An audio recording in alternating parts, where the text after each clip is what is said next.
The Fleet DJ. What up, this is Nip. Nipsey Husstle, what's good, my brother? What's the deal, bro? How you feeling? Chilling, man. I'm feeling all right, man. I would be feeling better if I was out in Cali and not in the Midwest with this cold weather. This is DJ XXL, Chicago Fleet DJs. I'm the moderator. That's perfect. I just left it wide, too. I was leaving as the snow was starting to fall, so I feel you on that. The Fleet DJ. That's right. I'm knowing, bro. I'm raised out in Cali, so I already know what to do. Yeah, no question. It's about 7 degrees, and it's 8 o'clock right now, or 7. So. Oh, man, you don't tell me that, man. I already know. My brother and my mom had called me already and was like, man, I know you in like 30 degrees, but it's 70 right now. It's all good. We going to get you back out here for All-Star or something, man. No doubt. I'm about to be out there, man. So you got this new joint the last time I checked. How did that joint come together? Well, you know, I was like in the middle of the album process, and I was just really, my intention was to make an anthem. I wanted to have something that could just exist as a street anthem. And, you know, I just started thinking back about just moments when it was just like movements. It was like street movements, and then when a record really came and like, you know, summed up the movement. And I just started thinking about like when 50 came through off his mixtape Bubble, and then when Jeezy came through off his mixtape Bubble. And I just remember that Jeezy, last time that I checked, I was the man in these streets. So, you know what I'm saying? It was kind of like inspired by that first line from the Jeezy record on one level. And outside of that, you know, I wanted something that belonged to the coast. It sounded like, you know, it was the identity of the West Coast, but also could exist in the clubs. It just had the right tempo to it. So it was a combination of things, but really it was inspired by just trying to make an anthem and trying to have something that, you know what I mean, obviously spoke to facts that you know are real to my life and to where I exist. But, you know, just create something that the streets could be motivated by, and something that was energetic and just had a good tempo that, you know what I mean, you could move to. So it was a combination of things, really. No doubt, man. The track is definitely slapping. Definitely bumping that on my radio shows. I played it for a couple of people, and they was all just going crazy. I already know, you know, that West Coast sound was definitely there. And I feel like I had a lot of different words come through my mind when I was listening to the track. And the one main word that came to my mind was you were very assertive on this track. Right. You know, just stating, you know, this is me, this is what I do, you know, so salute to you on that.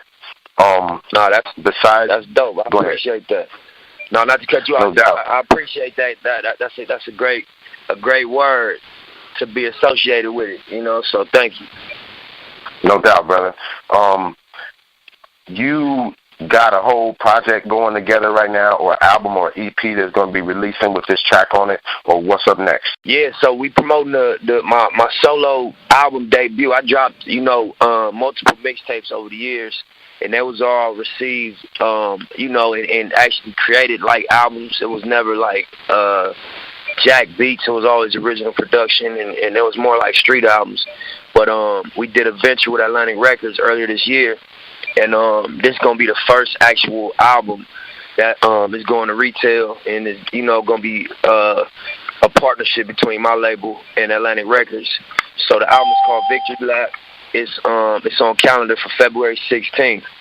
So yeah, this is actually the second record that we pushing off the album. The first record is called Rap Niggas, and this the last time I checked record is the second one we going with. And yeah, you know, it's All-Star Weekend in LA. The same weekend the album come out, so we timed it up. We know when everybody gonna be out here. I got some crazy unannounced features on the project, and you know we gonna unveil that pretty soon. I think that is just, you know, the project, it represents a marathon. That's why it's called Victory Lap, because it's like, you know, us turning that last corner from what our original plans were, coming into music and the streets.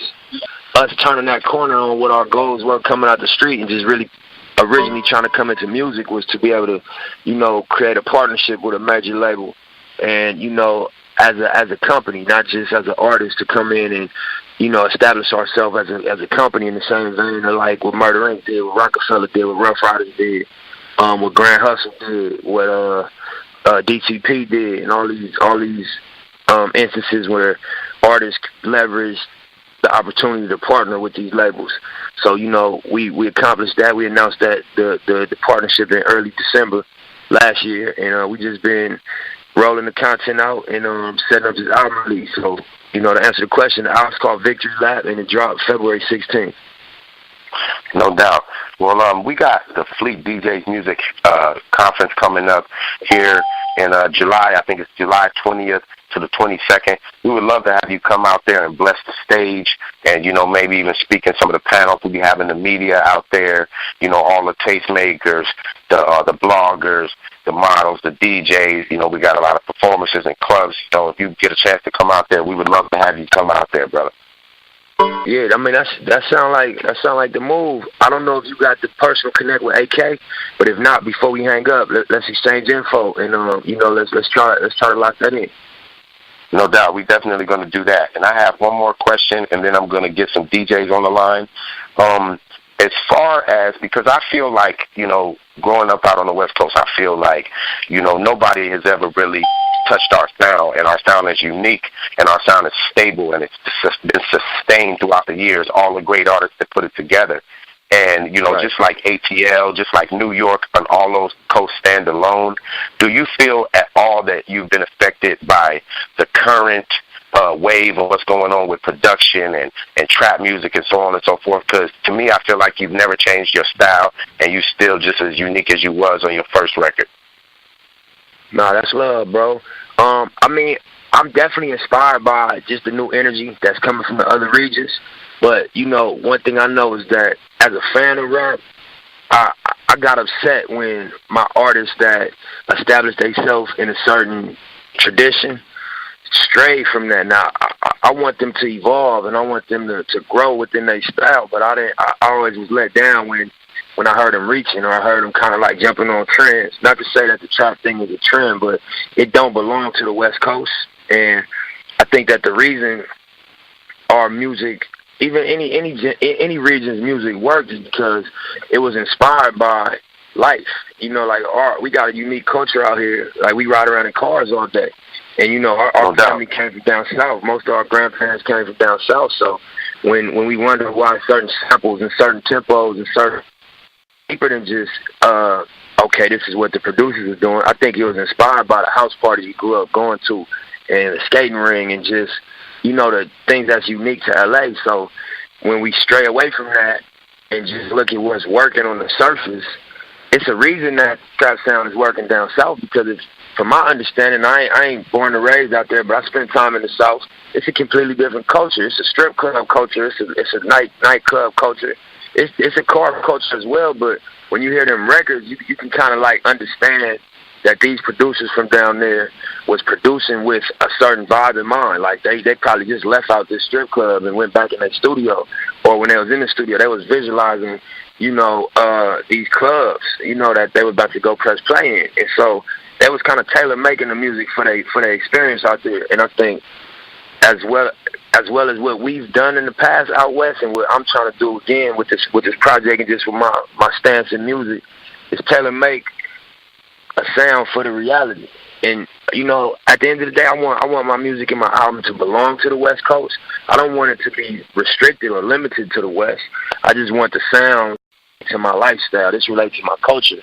But on a musical level, you know, the doors is open. Like, I don't think the sound will exclude any one particular coast, or, you know, make somebody feel like, nah, this ain't necessarily for me. I just feel like the West don't know that it belongs to them. So I think it's deeper than just the surface. So to answer the question, nah, I don't think I was motivated to copy the trap sound and how successful the trap thing has been. I think that I'm inspired. You know, I like a lot of the records, but my obligation and just me being authentic, I gotta represent for the culture that I grew up in and come from, and we gotta be creative on how to exist and innovate and make contributions during this era, because we've seen it happen in the past. You know, we've seen the sound changed, and certain artists was able to be creative and clever and still exist without just completely alienating what they started off doing, you know? The Fleet DJ.